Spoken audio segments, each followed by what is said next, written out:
Starting in just a second.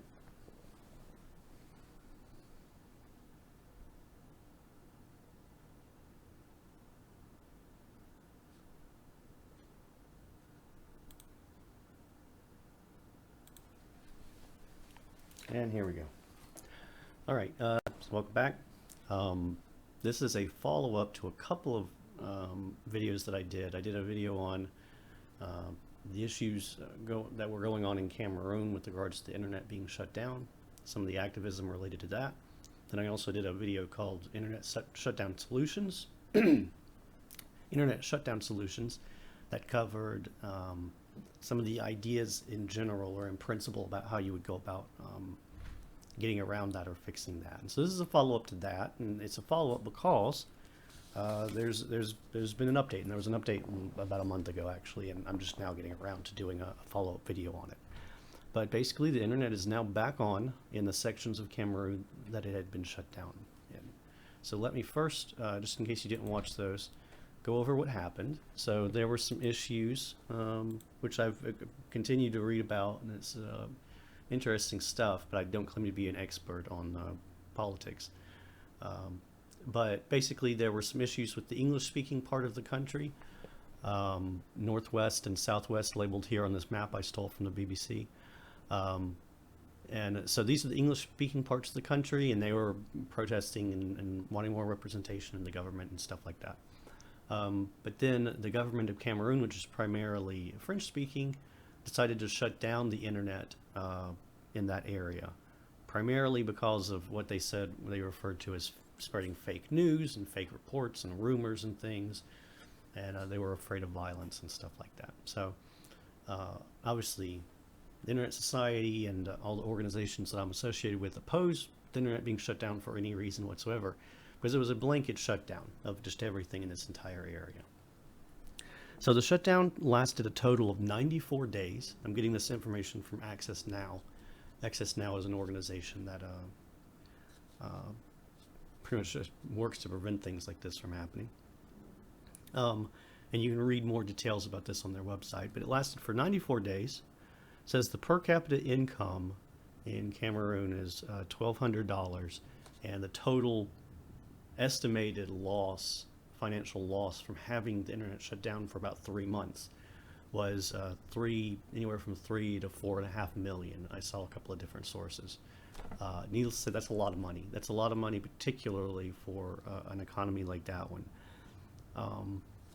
Even though it looks like a very small region, there's actually quite a lot of technical development and things that go on there. I was reading some about a section called Silicon Mountain, where there's a huge tech hub in Cameroon. So looks like a small section, but it actually cost quite a lot of money. Cost the country quite a lot of income. So after the shutdown was initiated, Access Now, Internet Society, all the other organizations related, Internet Without Borders, all came together, and they opposed this. They did this through a couple of different ways. One of the things was the hashtag Bring Back Our Internet, which was associated with this and was very successful on Twitter. And then another hashtag Keep It On, which was supposed to encourage pretty much countries throughout the world to keep the internet on, regardless of whatever circumstances that they're facing. So those are a couple of things that happened. Also, an appeal to the UN caused the UN to condemn the internet shutdown, because according to the UN Bill of Rights, or Declaration of Human Rights is what it is, the internet is a human right. Access to the internet and communication with other people is a human right. So that's the situation, but like I said, it lasted for 94 days, cost quite a lot of money. And this is not unique to Cameroon. I'm not picking this out because this is something that only happens in this one time, this one country. It happens all over the place. I was reading today about India.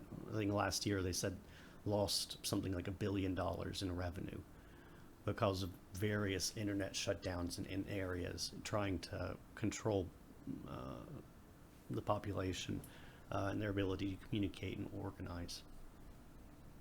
So so that's that.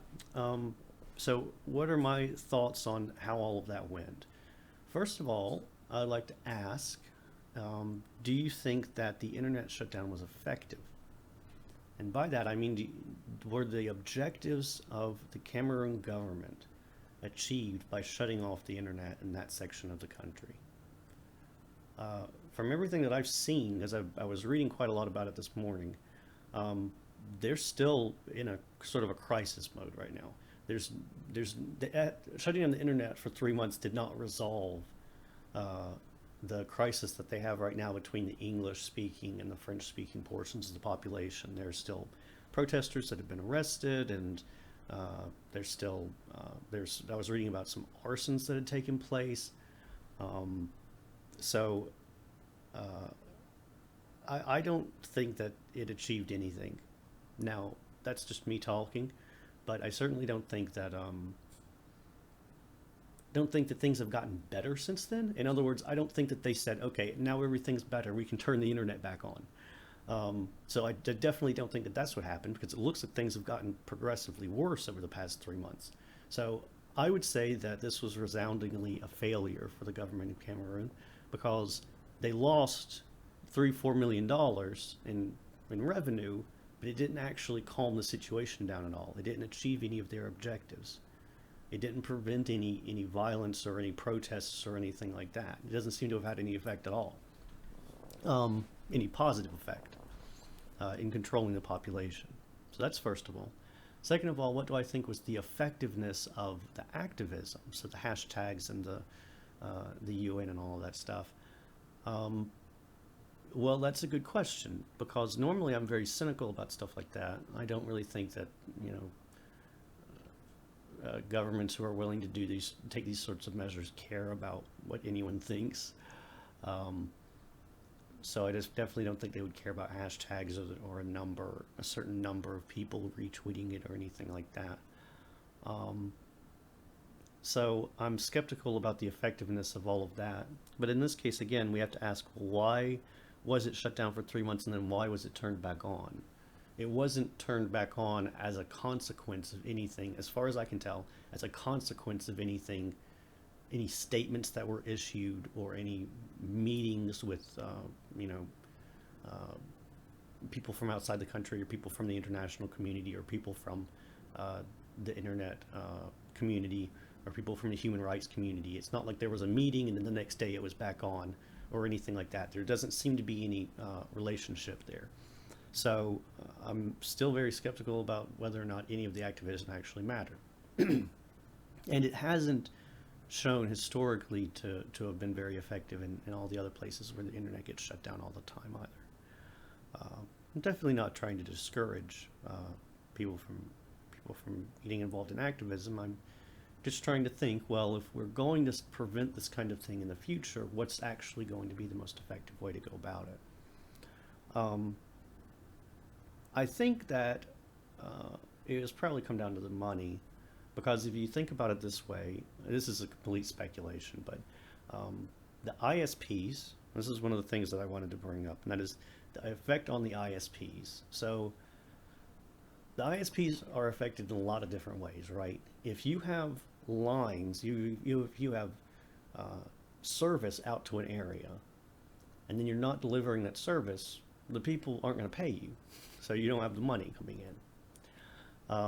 Not only that, but the ISPs also make money from a variety of different ways when people access their equipment. So soon they'll be selling all of our private information, by the way.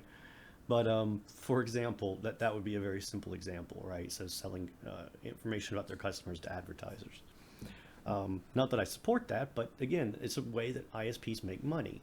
And so there's all kinds of revenue generation that's lost when they have to shut off a whole section of their customers. And because ISPs, particularly in developing countries like this one, tend to be very regional, if you had to shut off all of the English-speaking section of your customer base, that might be all of them, or you may be facing a complete shutdown. So when you're shutting down equipment like that, then obviously your engineers don't have anything to do, so you can't pay them, so then they're going to leave, or they're going to sit at home and wait for you to tell them that it's okay to come back to work.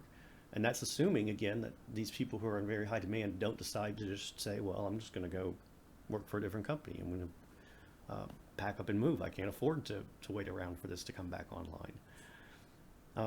So that's bad. Not only that, but the ISPs also have to peer with neighboring ISPs. So we went over this a little bit in my Internet Shutdown Solutions video, but if I'm an ISP, let's say I'm in Nigeria, I'm in neighboring Nigeria, and I'm an ISP, and I'm trying to get to the other side of Cameroon, and then you shut down your internet, well, then I'm just not going to go that way. I'm not going to wait for them to turn it back on. I'm going to find a different path and route all my traffic that way, and it'll be slower, but at least it'll be on, it'll work. And then when those ISPs come back online and they say, oh no, we're back, we've made it, we're okay now, you can start sending your traffic this way again. Maybe I say, well, you know what? I don't think you're reliable enough for me to send my traffic that way. I don't trust your network enough to continue to peer in that direction. So I'm just going to keep going this way. And then that's obviously not good either. And so you have an ISP sitting there not doing anything. So that's the impact on the ISPs. I'd hate to be an ISP in Cameroon, but what choice do you have, right? The government comes and says, shut everything down or we'll shut you down.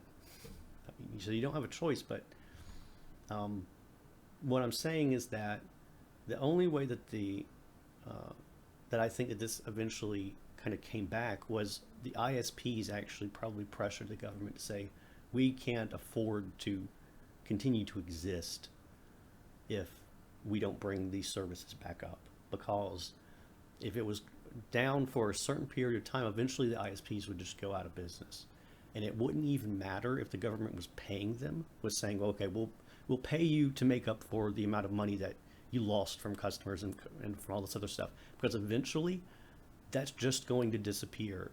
The infrastructure, the knowledge, the ability to maintain the network, the peering I was discussing, all of that is just going to erode very slowly until eventually it's just not there anymore.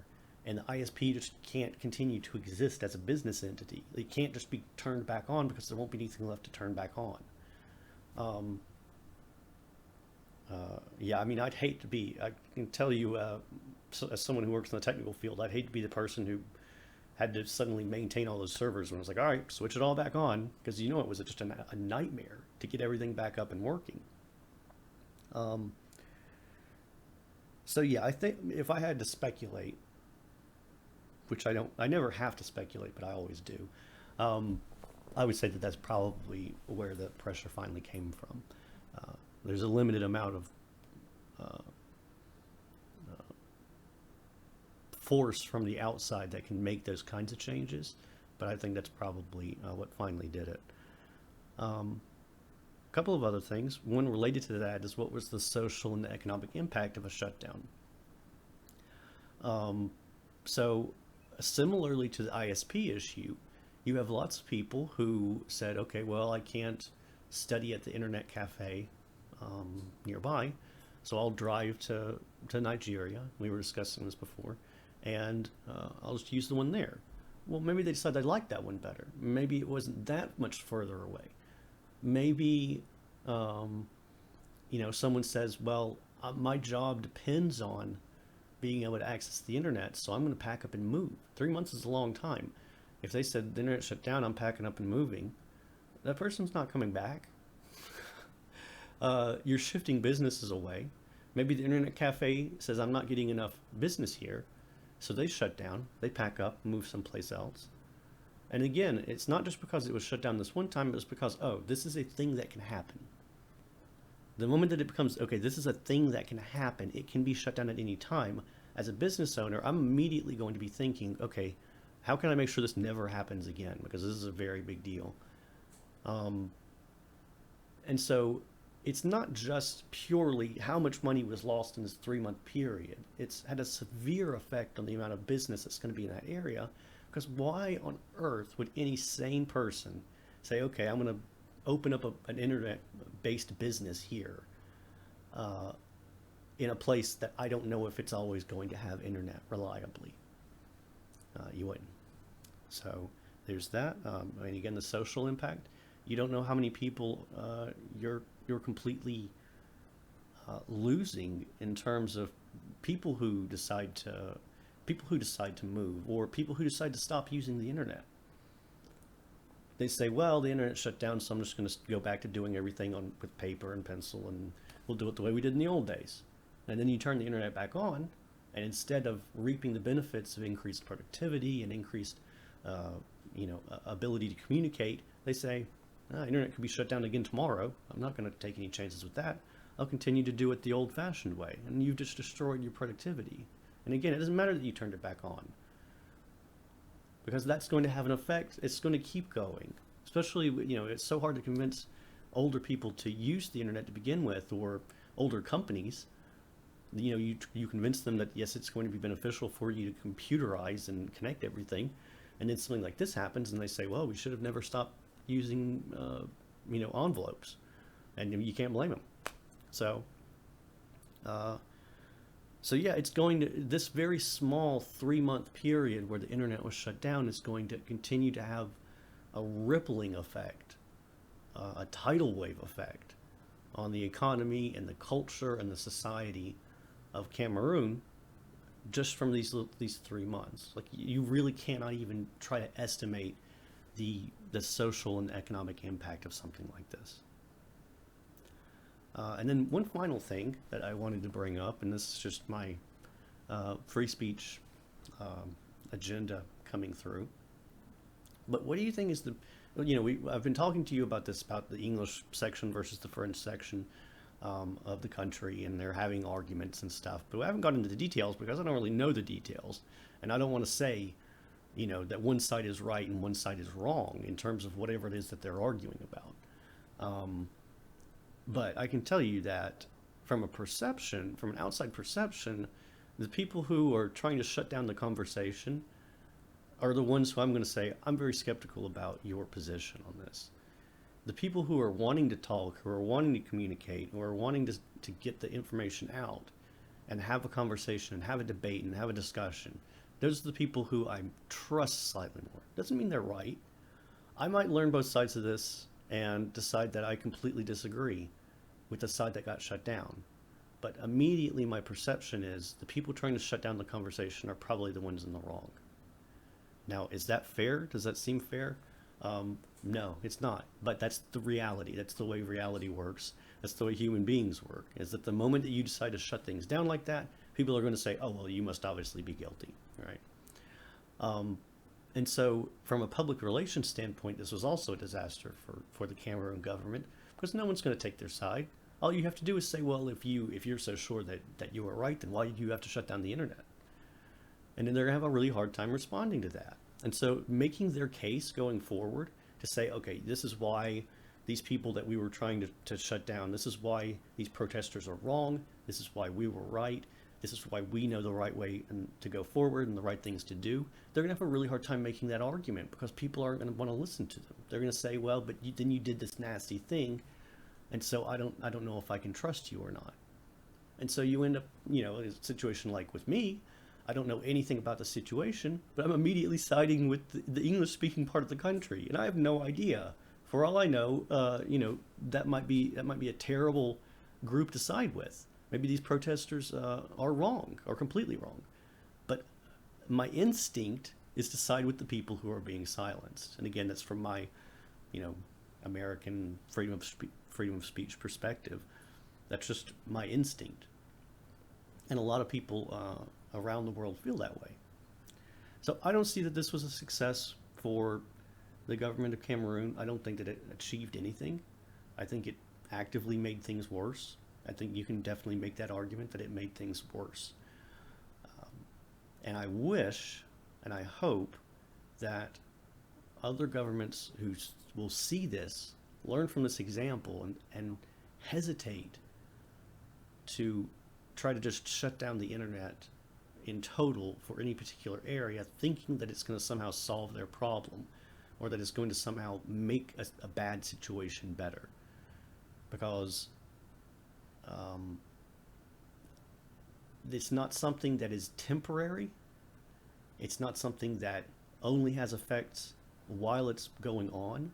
I hope that I've sort of convinced you that it's the thing, it's something that's going to continue to have effects down the line, and it's not even going to achieve uh, whatever your original goal was anyway. So that's pretty much all I have to say about that. But I am very interested in hearing your opinions on this. If you disagree with me, if you think I'm stupid about this, again, if you know more about the actual situation, please let me know. I'm very interested. It's just hard to get information when everyone's trying to shut the conversation down. So let me know what you think, and I'll see you next week.